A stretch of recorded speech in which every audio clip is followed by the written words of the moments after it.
X ray में हड्डी का टूटना एक बाइनरी सच होता है, राइट? या तो टूटी है या फिर नहीं। हमारी सोच यही कहती है कि कंप्यूटर भी ऐसे ही सटीक और बिल्कुल फ्लॉलेस होते हैं। हाँ, हम लोग अक्सर यही सोचते हैं। बिल्कुल। पर जो श्रोता डिजिटल लाइब्रेरी आर्काइव को गहराई से समझना चाहते हैं, उनके लिए किसी भी साधारण स्क्रीन की सतह के नीचे हार्डवेयर, सॉफ्टवेयर और कैरेक्टर इनकोडिंग का एक बेहद पेचीदा और हैरात अंगेज रूप से नाच चल रहा होता है। राइट, ये काफी कॉम्प्लेक्स सिस्टम है। हाँ, तो इस गहरे अध्ययन में UGC net library and information science unit 7 पर फोकस करते हुए हम कंप्यूटर टेक्नोलॉजी के इन्हीं बुनियादी तत्वों को डाइसेक्ट करेंगे। ये समझना बहुत ज़रूरी है कि डिजिटल दुनिया का ये जो फाउंडेशन है वो असल में टेक्निकल स्तर पर काम कैसे करता है। सही दिशा है ये। और देखिए, कंप्यूटर टेक्नोलॉजी को समझने की शुरुआत आमतौर पर हार्डवेयर और सॉफ्टवेयर के विभाजन से ही होती है। हाँ, वही एक पुरानी मैकटाके जीसीपीटी एनालॉजी है ना, कि हार्डवेयर कंप्यूटर का दिल है और सॉफ्टवेयर उसकी आत्मा है। हाँ, एग्जैक्टली। पर ये एनालॉजी ना मैकेनिज्म्स को ढंग से नहीं समझाती।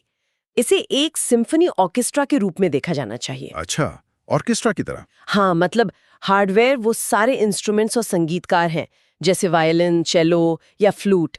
वो साउंड प्रोड्यूस तो कर सकते हैं, लेकिन बिना किसी निर्देश के वो बस शोर मचाएंगे। सही बात है। तो वहाँ सॉफ्टवेयर वो शीट म्यूजिक और कंडक्टर है जो उन इंस्ट्रूमेंट्स को बताता है कि कब, कितनी जोर से और कौन सी धुन बजानी है। तो इस ऑर्केस्ट्रा वाले उदाहरण को अगर हम सॉफ्टवेयर के दो मुख्य हिस्सों पर लागू करें, मतलब सिस्टम सॉफ्टवेयर और एप्लीकेशन सॉफ्टवेयर पर, तो एक बहुत दिलचस्प लॉजिक निकल कर आता है। बिल्कुल निकलता है। जैसे सिस्टम सॉफ्टवेयर, जिसमें हमारा ऑपरेटिंग सिस्टम आता है, चाहे विंडोज हो या लिनक्स, वो स्टेज का मैनेजर और कंडक्टर है।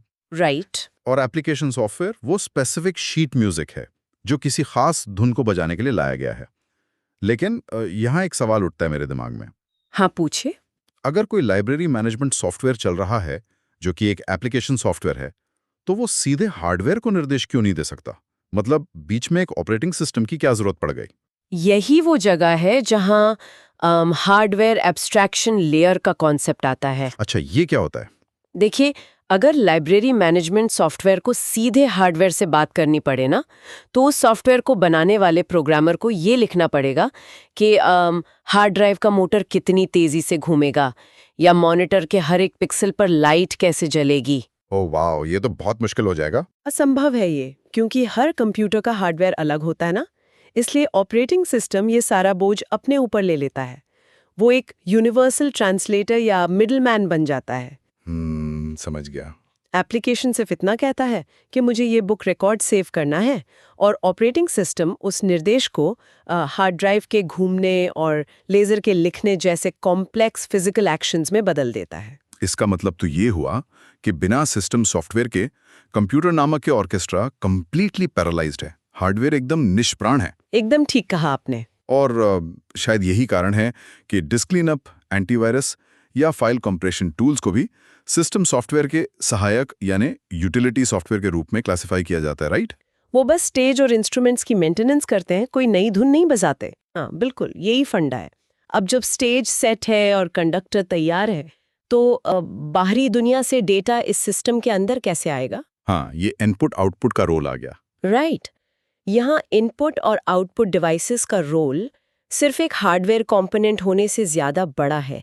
वो असल में फिजिकल एक्शंस को इलेक्ट्रिकल सिग्नल्स में ट्रांसलेट करते हैं। जैसे अगर मैं कीबोर्ड पर कुछ टाइप करूं। हाँ, जैसे जब कीबोर्ड पर ए प्रेस किया जाता है, तो उसके नीचे का सर्किट पूरा होता है, जो सीपीयू को एक इंटरप्ट सिग्नल भेजता है।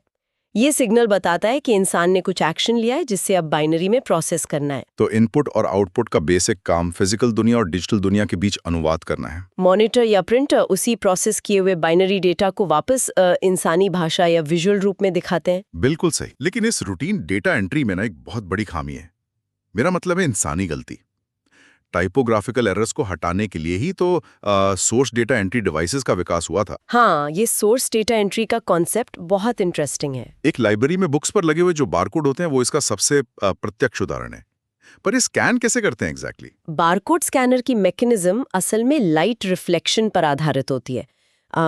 स्कैनर एक लेजर बीम फेंकता है, तो जो बारकोड की सफेद जगह होती है ना, वो लाइट को रिफ्लेक्ट करती है और काली पट्टियां यानी ब्लैक बार्स लाइट को अब्जॉर्ब कर लेती हैं। अच्छा, तो वो बार्स डायरेक्ट डेटा देते हैं। हाँ, स्कैनर का सेंसर उस रिफ्लेक्टेड लाइट को पकड़ता है और उसे सीधे 0 और 1 की सीरीज में कन्वर्ट कर देता है।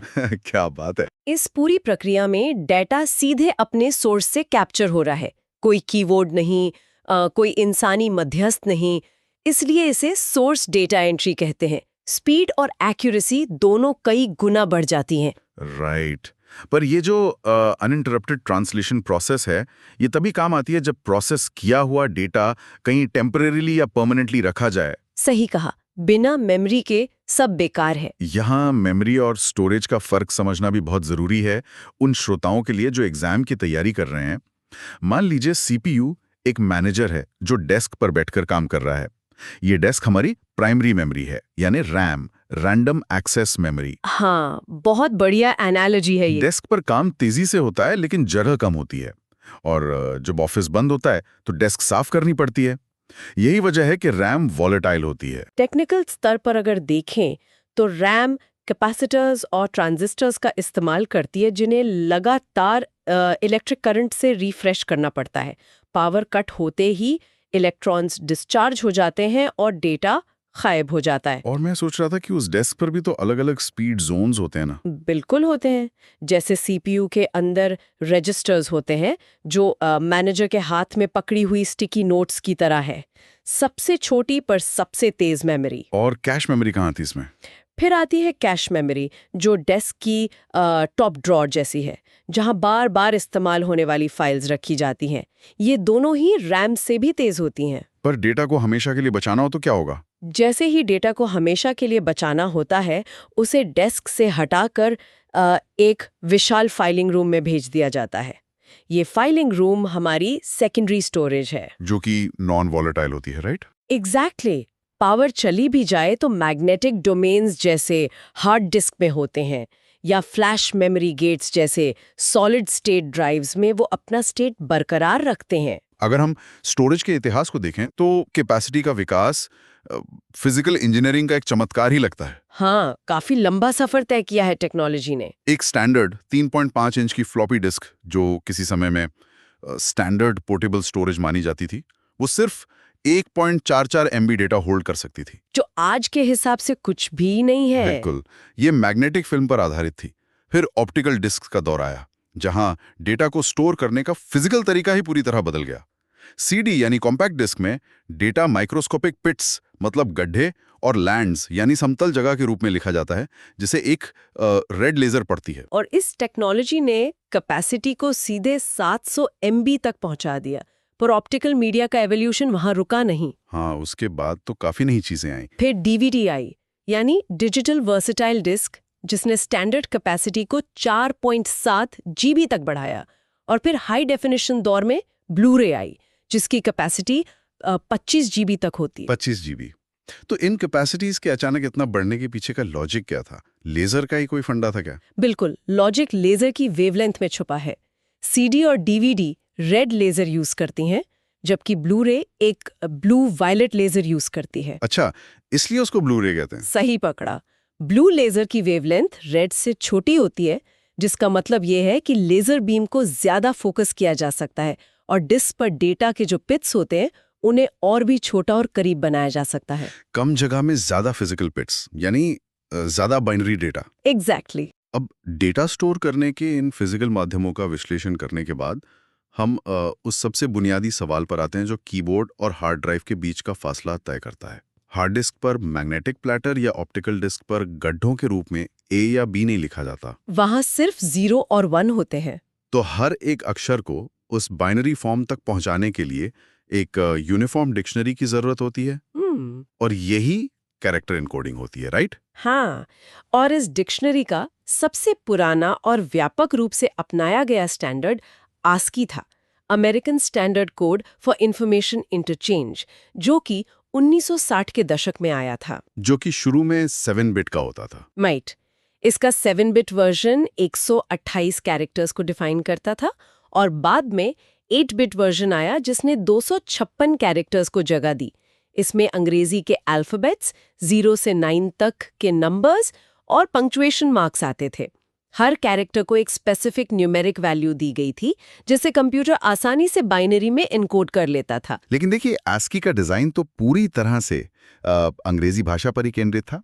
इसमें तो दुनिया की बाकी भाषाओं के लिए तो कोई जगह थी ही नहीं। वही सबसे बड़ी लिमिटेशन थी। जब टेक्नोलॉजी का विस्तार अमेरिका से बाहर हुआ तो ये 8 बिट का छोटा सा फ्रेमवर्क असफल होने लगा, विशेषकर भारत के संदर्भ में, जहां इतनी सारी लिपियां हैं। एक नए स्टैंडर्ड की जरूरत महसूस हुई। और इसी गैप को भरने के लिए 1991 में ब्यूरो ऑफ इंडियन स्टैंडर्ड्स द्वारा ICICI लाया गया, यानी Indian script code for information interchange. ये भी तो 8 बिट स्टैंडर्ड ही था ना? हाँ, यानी 256 स्लॉट्स ही थे, लेकिन इसने लोअर 128 स्लॉट्स ASCII के लिए छोड़ दिए और अपर 128 स्लॉट्स में भारतीय भाषाओं को इनकोड किया। ये ICICI के आर्किटेक्चर की सबसे हैरानंगेज बात इसका फोनेटिक अलाइनमेंट है। देवनागरी, बंगाली, तमिल, मलयालम आदि ब्रह्मी लिपियों से निकली भाषाओं का जो ध्वनि विज्ञान है, यानी उनकी साउंड्स, वो आपस में मिलती जुलती हैं। बिल्कुल, और ICICI ने इस कॉमन फोनेटिक स्ट्रक्चर का बहुत बढ़िया फायदा उठाया। इसने एक ऐसी एनकोडिंग बनाई जहां एक ही बाइट कोड अलग-अलग लिपियों में सेम फोनेटिक साउंड को दर्शाता है। इसे एक टेक्निकल उदाहरण से समझते हैं। अगर सिस्टम में ISCII स्टैंडर्ड के तहत एक स्पेसिफिक बाइट स्ट्रीम सेव की गई है, तो उस फाइल में तो बस नंबर्स हैं, लेकिन जब उस फाइल को रेंडर करने वाले सॉफ्टवेयर का डिस्प्ले मोड देवनागरी सेट होता है, तो वही बाइट स्ट्रीम की का आकार ले लेगी। राइट। और अगर यूजर डिस्प्ले मोड को मलयालम पर स्विच कर दे, तो फाइल का डेटा तो चेंज नहीं होगा, बस रेंडरिंग इंजन वही सेम बाइट कोड मलयालम की लिपि में की के रूप में दिखाएगा। ये लिप्यांतरण यानी ट्रांसलेशन का एक मास्टर स्ट्रोक था सच में। हाँ, ये मैकेनिज्म अपने समय से काफी आगे था उस वक्त। इसने अलग-अलग भाषाओं के डॉक्यूमेंट्स के बीच डाटा शेयर करना आसान कर दिया। पर ISCI के साथ एक बड़ी सीमा ये थी कि ये सिर्फ भारतीय भाषाओं के बीच ही काम कर रहा था। ग्लोबल स्केल पर तो फेल हो रहा था। एग्जैक्टली। इंटरनेट के उभरने के साथ एक ऐसी यूनिवर्सल डिक्शनरी की जरूरत महसूस हुई जिसमें फ्रेंच, हिंदी, जापानीज और अरेबिक सभी एक ही डॉक्यूमेंट में बिना क्लैश किए शामिल हो सके। इस यूनिवर्सल जरूरत का जवाब आकर बना यूनिकोड। यूनिकोड ने तो कैरेक्टर सेट्स की सारी पिछली सीमाओं को बिल्कुल ध्वस्ती कर दिया था। ये एक ऐसा स्टैंडर्ड है जिसमें 1,49,186 से ज्यादा कैरेक्टर्स के लिए स्लॉट्स मौजूद हैं। और जो इमोजीज आजकल कम्युनिकेशन का इतना बड़ा हिस्सा है ना, उन्हें भी यूनिकोड स्टैंडर्ड में स्पेसिफिक कोड पॉइंट्स दिए गए हैं। लेकिन यहाँ एक दिलचस्प टेक्निकल डायलेमा भी तो पैदा होता है। अगर यूनिकोड हर एक कैरेक्टर को एक यूनिक कोड पॉइंट देता है, तो उसे कंप्यूटर मेमोरी में सेव कैसे किया जाता है? क्योंकि यूनिकोड के अलग-अलग इम्प्लीमेंटेशन फॉर्मेट्स हैं, जैसे UTF-8, UTF-16 और UTF-32। हाँ, इसको ऐसे समझिए। अगर हम UTF-32 को देखें, तो ये हर एक कैरेक्टर को इनकोड करने के लिए मेमोरी में एग्जैक्टली 4 बाइट्स यानी 32 बिट्स रिजर्व करता है। ये एक फिक्स्ड विथ इनकोडिंग है। ये प्रोसेस करने में काफी आसान है क्योंकि कंप्यूटर को पता है कि हर 4 बाइट के बाद एक नया कैरेक्टर शुरू हो रहा है। यहीं पर एक बहुत बड़ा लॉजिक और एफिशिएंसी का टकराव होता है। अगर किसी डॉक्यूमेंट में सिर्फ स्टैंडर्ड इंग्लिश अल्फाबेट्स हैं, जिन्हें इनकोड करने के लिए पुराने ASCII स्टैंडर्ड में सिर्फ 1 बाइट की जरूरत होती थी, तो UTF-32 में वही एक सिंपल A 4 बाइट्स घेरेगा। हाँ, यानी 3 बाइट्स पूरी तरह से एम्प्टी या 0 से भरे रहेंगे। इससे किसी भी टेक्स्ट फाइल का साइज सीधे 4 गुना बड़ा हो जाएगा। स्टोरेज और नेटवर्क बैंडविड्थ के नजरिए से ये तो एक बहुत बड़ा डिजास्टर है। एग्जैक्टली। इसी इनएफिशिएंसी को खत्म करने के लिए ही तो UTF-8 का विकास हुआ था, जो आज वेब पर सबसे ज्यादा डोमिनेंट स्टैंडर्ड है। ये वेरिएबल विड्थ क्या होता है इसमें? UTF-8 एक वेरिएबल विथ इनकोडिंग है। इसका मतलब ये है कि ये कैरेक्टर के हिसाब से अपना बाइट साइज एडजस्ट कर लेता है। ये 1 से लेकर 4 बाइट्स तक का लचीलापन यानी फ्लेक्सिबिलिटी देता है। तो इंग्लिश के लिए कैसा रहेगा? स्टैंडर्ड ASCII कैरेक्टर्स के लिए ये अभी भी सिर्फ 1 बाइट यूज करता है। इसका फायदा ये है कि पुरानी ASCII फाइल्स UTF-8 में बिना किसी बदलाव के आराम से पढ़ी जा सकती हैं। ओह अच्छा, और दूसरी भाषाओं के लिए? अगर कोई कॉम्प्लेक्स कैरेक्टर आता है जैसे हिंदी की लिपि, तो ये 3 बाइट्स असाइन कर देता है और इमोजीज के लिए 4 बाइट्स। मेमोरी की बचत और यूनिवर्सल कंपैटिबिलिटी का ये एक बेहतरीन उदाहरण है। इन सभी बुनियादी स्ट्रक्चर्स, मेरा मतलब हार्डवेयर की फिजिकल मैकेनिज्म से लेकर रैम के वॉलेटाइल स्वभाव और कैरेक्टर एनकोडिंग के बाइट लेवल मैनिपुलेशन तक, इन सब का विश्लेषण करने के बाद ये देखना जरूरी हो जाता है कि इन कॉन्सेप्ट्स को एकेडमिक स्तर पर कैसे टेस्ट किया जाता है। सही बात है, स्टूडेंट्स के लिए ये जानना बहुत जरूरी है। UGC net, library and information science, unit 7 जैसे एग्जाम्स अक्सर इन्हीं टॉपिक्स के ग्रे एरियाज और हिस्टोरिकल फैक्ट्स पर ट्रैप क्वेश्चंस बनाते हैं, राइट? हाँ, जैसे एक बड़ा कॉमन ट्रैप क्वेश्चन ना सिस्टम सॉफ्टवेयर के दायरे को लेकर होता है। सवाल अक्सर ये पूछता है कि फिजिकल हार्डवेयर और यूजर एप्लीकेशंस के बीच इंटरफेस का काम कौन करता है। वहाँ ऑप्शंस में स्पेसिफिक एप्लीकेशंस या यूटिलिटीज दी जाती हैं, पर ब्रिज हमेशा सिस्टम सॉफ्टवेयर यानी ऑपरेटिंग सिस्टम ही होता है जो एब्स्ट्रैक्शन लेयर प्रोवाइड करता है। सेगा, और एक और बड़ा ट्रैप स्टोरेज मीडिया की बैकवर्ड कंपैटिबिलिटी या ऑब्सोलीट टेक्नोलॉजीज के एब्सोल्यूट नंबर से आता है। आज के टेराबाइट के दौर में एक 3.5 इंच की फ्लॉपी डिस्क की एग्जैक्ट कैपेसिटी 1.44 MB याद रखना इरेलेवेंट सा लग सकता है, पर ये डेटा स्टोरेज की मैग्नेटिक टेप लीनिएज का एक अहम मार्कर है और बार बार एग्जाम में रीअपीयर होता है। बिल्कुल।